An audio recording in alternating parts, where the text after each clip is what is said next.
Hello everyone, I am Sarita Srivastava from Mahatma Gandhi Shikshan Sansthan.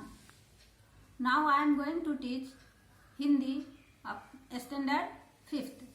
बच्चों, पिछले video में मैं आपके पाठ्य पुस्तक से एक कहानी मैं हूँ गंगा पढ़ाई थी जो पाठ 6 में था।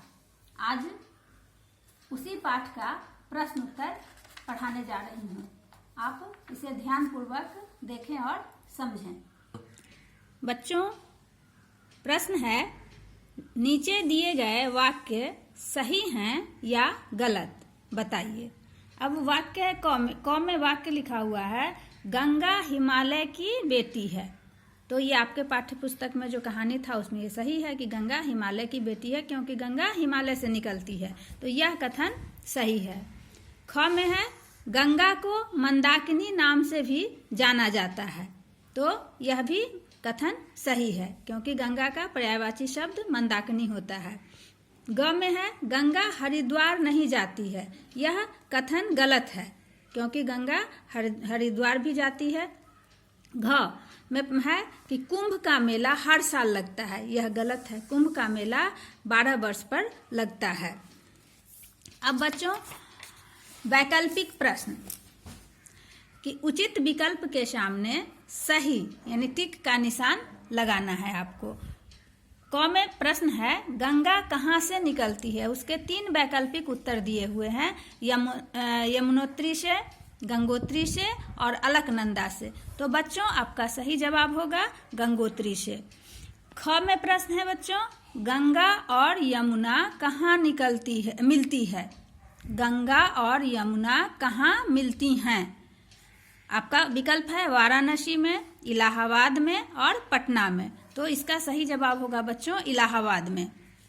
तीसरा ग है प्रश्न, कोलकाता में गंगा का नाम क्या है। 3 आपके वैकल्पिक उत्तर दिए हुए हैं, हुगली, मंदाकिनी और गंगा सागर। तो इसका सही जवाब होगा हुगली। कोलकाता में गंगा का नाम हुगली है।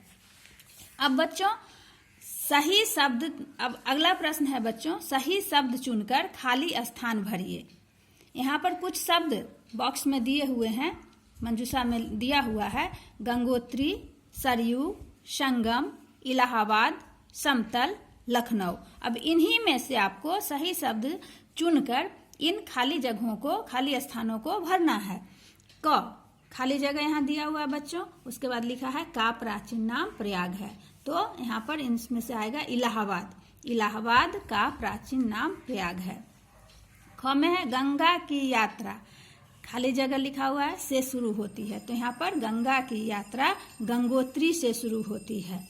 ग में खाली जगह दिया हुआ है, को नवाबों का शहर भी कहते हैं। तो लखनऊ, यहाँ पर क्या भराएगा, लखनऊ। लखनऊ को नवाबों का शहर भी कहते हैं।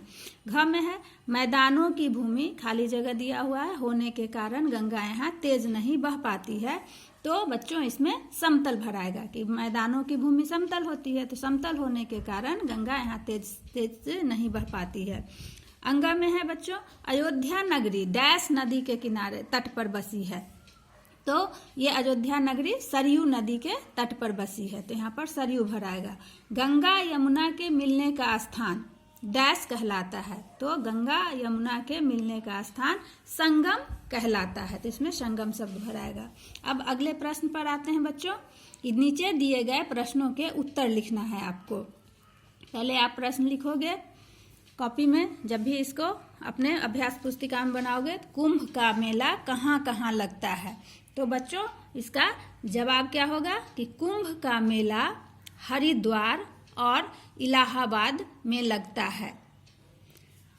दूसरा प्रश्न है, गंगा की यात्रा के बीच उसमें कौन कौन सी नदियां आकर मिलती हैं। तो बच्चों, इसका उत्तर होगा कि गंगा की यात्रा के बीच में उसमें भागीरथी, मंदाकिनी, अलकनंदा, गोमती, यमुना, घाघरा, गंडक और सोन नदियां आकर मिलती हैं। तीसरा प्रश्न है गंगा भारत के किन किन राज्यों से होकर बहती है। अब उत्तर लिखोगे आप कि गंगा भारत के उत्तराखंड, उत्तर प्रदेश, बिहार और पश्चिम बंगाल से होकर बहती हैं।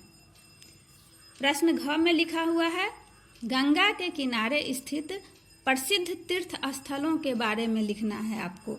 तो हरिद्वार, वाराणसी, इलाहाबाद, अयोध्या इत्यादि प्रसिद्ध तीर्थ स्थल हैं जहाँ भगवान शिव की मंदिर है, राम का मंदिर है, कुंभ का मेला लगता है। अंग, गंगा के तट पर बसे शहरों का नाम लिखना है। तो कानपुर, वाराणसी, पटना, लखनऊ, अयोध्या और कोलकाता इत्यादि शहर जो है वह गंगा के तट पर ही बसा हुआ है। तो प्रश्नोत्तर आप इसे अपने अभ्यास पुस्तिका में लिखेंगे बच्चों। धन्यवाद।